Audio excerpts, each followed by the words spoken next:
మాజీ ఎమ్మెల్యే రాచమల్లు శివప్రసాద్ రెడ్డి తనపై తన కుమారునిపై ఎన్ని ఆరోపణలు చేసినా ప్రొద్దుటూరు ప్రజలు ఎవ్వరూ నమ్మే పరిస్థితుల్లో లేరన్న విషయం రాచమల్లు శివప్రసాద్ రెడ్డి తెలుసుకోవాలని ఎమ్మెల్యే నంద్యాల వరదరాజులరెడ్డి ఆగ్రహం వ్యక్తం చేశారు.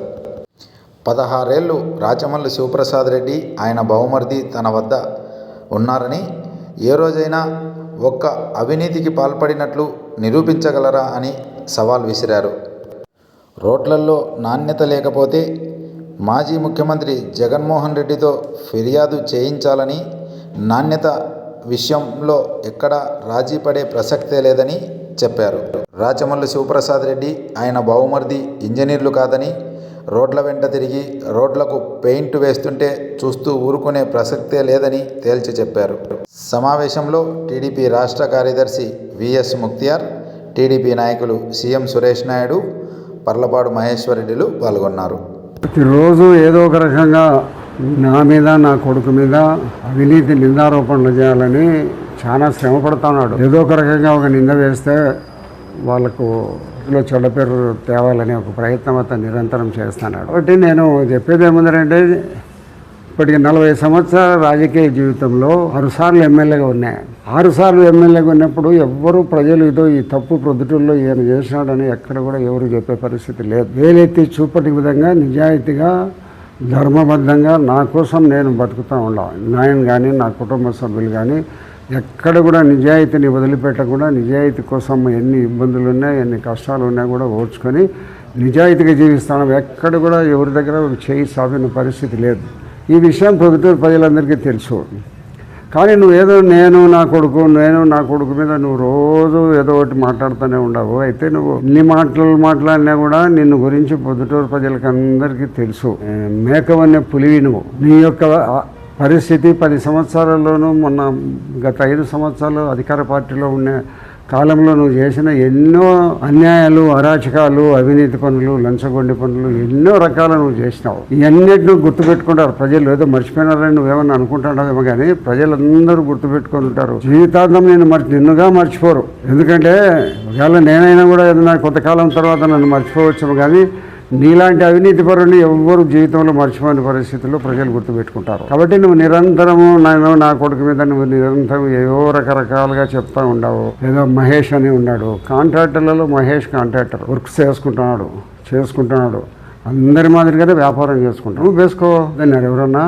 నువ్వు గతంలో నువ్వు ఉన్నప్పుడు అంతా నువ్వే చేసుకున్నావు కదా, ఎవరికన్నా ఇచ్చినావా? కాబట్టి నువ్వు ఈ పనుల విషయంలో రోజు నువ్వు మా మీద ఎంత బురద చల్లే ప్రయత్నం చేసినా కూడా మైదుకూరు రోడ్డుకు పోతావు, పొట్టిపాటి రోడ్డుకు పోతావు, ఇంకా ఎక్కడెక్కడో పోతున్నావు. నువ్వు అధికారంలో ఉన్నప్పుడు నీ మీద పత్రికా ప్రకటన చేసినప్పుడు నేను ఎవరిది ఏ రోడ్ల మీదకి పోలే, ఎవరికి ఎక్కడ పోయి చెప్పలే. నువ్వు నా దగ్గర 25 సంవత్సరాలు నా దగ్గర ఉన్నావు. అప్పటి నుంచి నీ పరిస్థితి తెలుసు.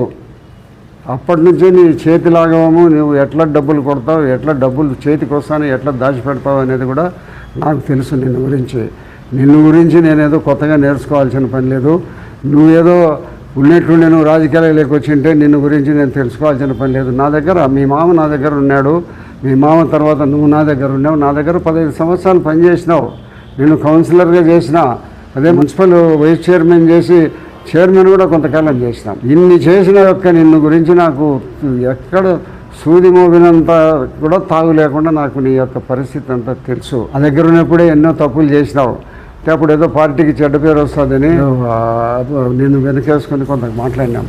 నువ్వు ఏదో పోలీసులతో ఎప్పుడో తన్నులు తినాల్సినవని పోలీసుల బారి నుంచి కాపాడినా. నీకు తెలుసా ఇవన్నీ? నువ్వేం చేసిన తప్పులకన్నిటి కూడా నేను పోలీసులతో నిన్ను రాత్రి పిలుచుకొని పోయి నిన్నంతా ఇష్టం వచ్చినట్టు నేను మీద ఒత్తిడి చేసి బాగా తన్నాలని ఉన్నారు. అది కూడా నాకు తెలుసు. కానీ ఆ రోజు అప్పటికప్పుడు ఒక అర్ధగంట ముందర నాకు విషయం తెలిసి నేను బయటికి పంపించిన. ఇన్నిసార్లు నువ్వు నా దగ్గర ఉన్నావు, నా దగ్గర ఎన్నో పనులు చేయించుకున్నావు, నా దగ్గర చెప్పి అప్పులు ఇప్పించుకున్నావు. అప్పులన్నీ నువ్వు తీసేసి నీ దగ్గర నువ్వేమన్నా రూపాయి నాకు ఎప్పుడైనా ఇచ్చినావా? ఏ కాంట్రాక్టర్ దగ్గరైనా ఇప్పించినావా? రోజుకు 1-2 గంటలు నా దగ్గర ఉంటాన్నావు. ఇచ్చిన వాళ్ళు కానీ, నాకు ఇచ్చిన వాళ్ళు కానీ, నువ్వు ఎవరిదన్నా ఇప్పించినాడు కానీ ఏమన్నా నువ్వు చెప్పగలుగుతావు? ఎవరినైనా రోజుకు 3-4 గంటలు నా దగ్గర ఉండిపోతాను నువ్వు, నీ బావమరిది, నీ వర్గం అంతా. మరి అప్పుడంతా ఏం లేదే. ఇప్పుడు నువ్వు దూరంగా పోతానగానే, నువ్వు ప్రతిపక్ష పార్టీ వైఎస్ఆర్సీపీలో ఉంటానగానే మాట్లాడతావా? ఈ యొక్క అల్లి పుట్టిల్లు మేనమామకు తెలుసునని చెప్పినట్టుగా నీ యొక్క గుట్టు రట్టు మొత్తం నాకు తెలుసు. ఏదో వాళ్ళ మీద ప్రమాణం చేయి, వీళ్ళ మీద ప్రమాణం చేయి, నాకేం కర్మ పట్టింది? నువ్వు ఈ దేశంలో ప్రపంచంలో ఉన్న దేవుళ్ళందరి మీద ప్రమాణాలు ఓట్లు అయిపోయినాయి. వర్షాల కాడ నీళ్లు పోసుకొని పోయి దేవుని దగ్గర ప్రమాణం చేసిన పెద్ద మనిషి నీతో మేము పోటీ పడాలంటే పడే పరిస్థితి మాకు లేదా? మేమేదో నిజాయితీగానే జీవిస్తాం, నిజాయితీగానే చచ్చిపోతాం. ఎన్ని ఇబ్బందులు, ఎంత ఆర్థిక పరిస్థితుల్లో మేము ఇబ్బందుల్లో ఉండబడినా కూడా ఎక్కడ కూడా ఒక సూది మోపినంత ఎవరైనా సరే పొద్దుటూరు పట్టణంలో కానీ, జిల్లాలో కానీ, రాష్ట్రంలో కానీ చూపిస్తే నేను తల ఉంచుకుంటాను. ఎంత ఏం చెప్పినా నువ్వు లేవు. నువ్వు నా మీద ఏదో రోజు మాట్లాడతానమ్మా, ఎన్నిసార్లు మాట్లాడినా కూడా ప్రజలేం నమ్మే పరిస్థితుల్లో నన్ను గురించి 40 సంవత్సరాల నుంచి నేను రాజకీయ జీవితంలో ఉన్నాను. పొద్దుటూరులో ఎటువంటి క్రిమినల్ పరిస్థితులు పొద్దుటూరులో ఉన్నాయి. ఒకప్పుడు కొంతమంది వ్యక్తులు ఈ పొద్దుటూరులో ఫెడరల్ గవర్నమెంట్ నడిపే పరిస్థితుల్లో ఉండేది. అటువంటి పరిస్థితుల్లో నేను రాజకీయాల్లోకి వచ్చిన. బాంబులు వేసుకున్నాం, బాంబులు తయారు చేసుకున్నాం, జైళ్ళలో పడినాం. అయినప్పటికీ కూడా నిజాయితీ వదలలే. ఈరోజు వరకు వదలను. అయితే ఆర్థిక ఇబ్బందుల్లో ఉన్నాం మేము, కానీ అయినా కూడా నిజాయితీ వదలను. నిజాయితీగానే ప్రజలకు నేను నమ్మకంగా, నా మీద నమ్మకం కలిగి 6 సార్లు నన్ను ఎమ్మెల్యేగా ఎన్నుకున్నారు. అటువంటి ప్రజలకు నేనేదో తప్పు చేసిన వాడైతే నన్ను ఎన్నుకుంటారా? నేను తల ఎత్తుకొని చెప్పుకోగలనా? నువ్వు ఏదో రోజు నా మీద మాట్లాడతావు, నా కొడుకు మీద మాట్లాడతావు, ఈడ చేసినావు, ఆడ చేసినావు, ఎన్ని చెప్పినా కూడా ఇది నమ్మరా? నిన్ను నమ్మే కాలం పోయింది. నిన్ను జీవితాంతము నమ్మరు. జగన్మోహన్ రెడ్డి గారిని కూడా ఎవరు నమ్మరు. ఎందుకంటే మీ 5 సంవత్సరాల గవర్నమెంట్లో ఎన్ని ఆగాయిత్యాలు, ఎన్ని అన్యాయాలు, ఎంతమంది భూములు గుంజుకున్నారు, ఎంతమంది ఆస్తులు లాక్కున్నారు, ఎంతమంది దగ్గర మీరు ఇబ్బందులు పెట్టి జైళ్ళ పాలు చేసినారు. ఇవన్నీ మర్చిపోరా? నువ్వేదో 3 సంవత్సరాలు కాదు, నీకు 30 సంవత్సరాలైనా నీవు వేరే వాళ్ళు ఎవరన్నా వచ్చి గెలుస్తారేమో తప్పక నీకైతే అధికారం లేక నువ్వు వచ్చే పరిస్థితి పొద్దుటూరులో లేరు. పొద్దుటూరులో నేను నమ్మరు. నేను రాజకీయాల్లో లేకున్నా నేను ఉన్నంత వరకు నువ్వు ఏ పార్టీలో ఉండబడినా నేను నీకు ఎప్పుడు వ్యతిరేకంగా ప్రచారం చేస్తాను. ఈ యొక్క పరిస్థితులు నాకు 30 ఏళ్ళ నుంచి నాకు తెలుసు, 35 ఏళ్ళ నుంచి నాకు తెలుసు. నిన్ను గురించి సర్వస్వం నాకు తెలిసిన పొద్దుటూరులో నేనే ఎవరు లేరు. వాళ్ళ కుటుంబ సభ్యులు, వాళ్ళ రామేశ్వరులు ఎవరైనా తెలిసినామో తప్పక ఎవరు లేరు. నేను నీ యొక్క అంతో ఆంతర్యము టోటల్గా నువ్వు ఎంత లాఘవంగా నువ్వు డబ్బులు కొడతావు, ఎంత మంచి మాటలతో నువ్వు నమ్మించి నువ్వు డబ్బులు కొడతావు అనేది నాకు తెలుసు. నువ్వు ఏదో నేను సత్యహరిశ్చంద్రుని లేదా నేను నిజాయితీగా ఉన్నాను అని రోజు మా మీద మాట్లాడుతుంటే ఎవరు నమ్మేవారు లేదా? కూటమి ప్రభుత్వం వచ్చిన తర్వాత ఎన్నో అభివృద్ధి కార్యక్రమాలు చేసినావు. 100 చిల్లర అభివృద్ధి కార్యక్రమాలని చెప్తుంటాడు ఆయన. ఎక్కడ నీవు 100 చిల్లర అభివృద్ధి కార్యక్రమాలు ఎక్కడ ఏం చేసినావు? గ్రామీణ ప్రాంతాల్లో ఒక రోడ్డు వేసినావా? నేను పుట్టపర్తి సర్కిల్ నుంచి ఇక్కడ మైదుకూరు రోడ్డు వేసినాం, నీళ్ళు పోతాడా? మేము చేసినాం చూడు, కాలువలు ఎంత విస్తీర్ణం వెడల్పు పెట్టి మేము కాలువలు చేస్తున్నాము. పొట్టిపాటి రోడ్డు వేస్తున్నాము, ఎర్రగుంట రోడ్డు వేస్తున్నాం, పొరపాటు రోడ్డు వైండింగ్ చేస్తున్నాము. నువ్వు డివైడర్లు పడగొట్టుకోవడము, కట్టడం, ఎక్కడైతే డబ్బు ఎక్కువ వస్తుందో ఆ పనులే చేసుకున్నావు. మున్సిపాలిటీలో లూటీ చేసినావు నువ్వు, నీ బావమరిది, అందరూ మొత్తం లూటీ కొట్టినారు. అల్లి పుట్టిల్లు మేనమామ కెరకని ఏదో అంటారే, ఆ మాదిరిగా నిన్ను గురించి తెలుసు. 35 ఏళ్ళ నుంచి నువ్వు నా దగ్గర 15-16 సంవత్సరాలు నా దగ్గర నువ్వు శిష్యరికం చేసినావు. ఈ బావమరిది నువ్వు అందరూ రామేశ్వరం అంతా కూడా నువ్వు ఏదో అయిపోద్దు నేను బయటికి పోయినానని నా మీద రోజు మాట్లాడుతూనే ఉంటావు. చంద్రబాబు నాయుడు గురించి రోజు మాట్లాడతావు. ఏం నువ్వు చంద్రబాబు నాయుడు గురించి మాట్లాడేది అర్హత నీకుందా? పోలవరం రేపు 27లో నీళ్ళు ఇస్తామంటున్నారు. 5 సంవత్సరాలు నువ్వు ఏం చేసినావు? పోలవరానికి ఏం చేసినావు? చంద్రబాబు టైంలో పట్టిసీమ కడితే పట్టిసీమ కట్టిన దానివల్ల మీరందరూ గమనించండి. ఈరోజు గోదావరి నుంచి నీళ్లు తీసుకొని వచ్చి ప్రకాశం బ్యారేజ్లో నీళ్ళు వేసి దాదాపు 1,00,000 ఎకరాలకు నీళ్ళు ఇస్తున్నారు. మిషన్ల కోసం ఇది పట్టిసీమను మొదలుపెట్టి కట్టినాడు. పట్టిసీమలో డబ్బులు సంపాదించుకున్నారని నువ్వు మాట్లాడినావా లేదా? ఈరోజు పట్టిసీమనే ఈరోజు ప్రకాశం జిల్లా బ్యారేజ్కి నీళ్ళు వస్తున్నాయి. రోజు 7 టీఎంసీల నీళ్ళు వచ్చే పరిస్థితిలో ఉంది. కాబట్టి నువ్వు ఏదో నా మీద, మా కుటుంబ సభ్యుల మీద ఎన్ని ఆరోపణలు ఏం చేసినా కూడా ఈ ప్రభుత్వము, చంద్రబాబు నాయుడు గారి ప్రభుత్వంలో నేను ఇంకా 3 సంవత్సరాల వరకు ఉంటాను. 3 సంవత్సరాల వరకు నేను అభివృద్ధి కార్యక్రమాలు నిరంతరం సమీక్షిస్తూనే ఉంటాను. అభివృద్ధి కార్యక్రమాల కోసము మీ యొక్క నాయకుడు జగన్మోహన్ రెడ్డి పరిపాలనలో రాష్ట్రం లూట్ అయిపోయింది ఆర్థిక పరిస్థితి. అయినప్పటికీ కూడా ఏదో ఉన్నంతలో కొంత డబ్బులు తీసుకొని వచ్చి అభిప్రాయాలు ఈ అభివృద్ధి చేయాలని మేము తపన పడుతున్నాం, చేస్తున్నాం తప్పక నిరంతరము 360 రోజులు సంవత్సరానికైతే 340 రోజులు నేను ప్రజలకు అందుబాటులో ఉంటాను. ప్రతిరోజు ఇక్కడ కానీ ఇంటి దగ్గర కానీ అందుబాటులో ఉంటాయి. ఏదన్నా విజయవాడనో ఎప్పుడన్నా హైదరాబాద్ పోతే 2 రోజులు 3 రోజులు పోయిరావడం తప్పక నాకు వేరేంటి లేదు. నిరంతరము ప్రజాసేవే. నా కొడుకు నాకంటే నిజాయితీపరుడు. నేను చెప్తా ఎవరింటికన్నా పోతే భోజనానికన్నా కూడా పోతే వెళ్తాడు వాడు, దానికి కూడా ఫోన్ అంటాడు. నువ్వు ఏదో ఎన్ని రకాల అభియోగాలు మా మీద మోసినా మమ్మల్ని ఎవరు నమ్మే పరిస్థితులు లేరు. ఈ ప్రభుత్వము నీవు నీ జగన్మోహన్ రెడ్డి రాబోయే రోజుల్లో మరొకసారి ఆంధ్రప్రదేశ్లో ప్రభుత్వం ఏర్పాటు చేస్తామని కలలు కంటాడావు. ఈ కలలు అవుతాయి. నీవు మళ్ళా పొద్దుటూరు ఎమ్మెల్యేలు నిన్ను విశ్వసించి మరొకసారి ఓట్లు వేస్తారనే పరిస్థితి నువ్వేమని అనుకుంటున్నావేమో. ప్రజలు నిన్ను గురించి ప్రతి పిల్లోని కాడ నుంచి పెద్దోళ్ళకు 90 ఏళ్ళ వయసు గల నుంచి తెలుసు. నా గురించి చిన్నపిల్లల గురించి 90 ఏళ్ళ వయసు గలకు నా గురించి తెలుసు, నీ గురించి తెలుసు. నువ్వు ప్రజలు మరొకసారి నేను ఏదో అందలం ఎక్కిస్తారని ఆశపడుతున్నావు. ఇంకా మూడేళ్ళని కలవరపోతున్నావు. నీకు 3 ఏళ్ళు కాదు 30 ఏళ్ళనే నీకు అధికారం వచ్చే పరిస్థితి లేదు. నీ జగన్మోహన్ రెడ్డిని ప్రజలు తిరస్కరించి 175 సీట్లలో 11 సీట్ల స్థానానికి తీసుకొచ్చినారు. ఇంతకంటే ఘోరం ఉందా ఎక్కడైనా కూడా? ఏ సమయంలో ఇంత ఒక ముఖ్యమంత్రిగా ఇంత ఘోరంగా ఓడిపోయే పరిస్థితి ఎక్కడైనా ఉందే రాష్ట్రంలో? మీకు వచ్చింది మీ జగన్మోహన్ రెడ్డికి.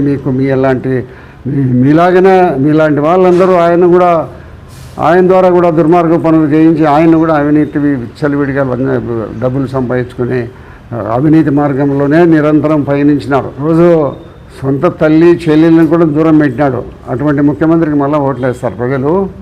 తల్లి చెల్లెళ్ళు బంధువులతో ఉండే వాళ్ళందరూ రాజకీయ నాయకులు ఎంతమంది ఉన్నారు, నువ్వు లేవు. నేను ప్రజలకు జవాబుదారి, నన్ను ఎన్నుకునే ప్రజలకు నిరంతరము జవాబుదారితనంగా ఉంటా, జవాబుదారి వహిస్తా. అంతేగాని ఏదో నీ మాదిరిగా ఏదో డబ్బులు తీసుకుంటే మళ్ళీ రేపు రామ్మ చీర పెట్టి నీకు డబ్బులు ఇచ్చి పంపిస్తాననే మాటలు నేను చెప్పను.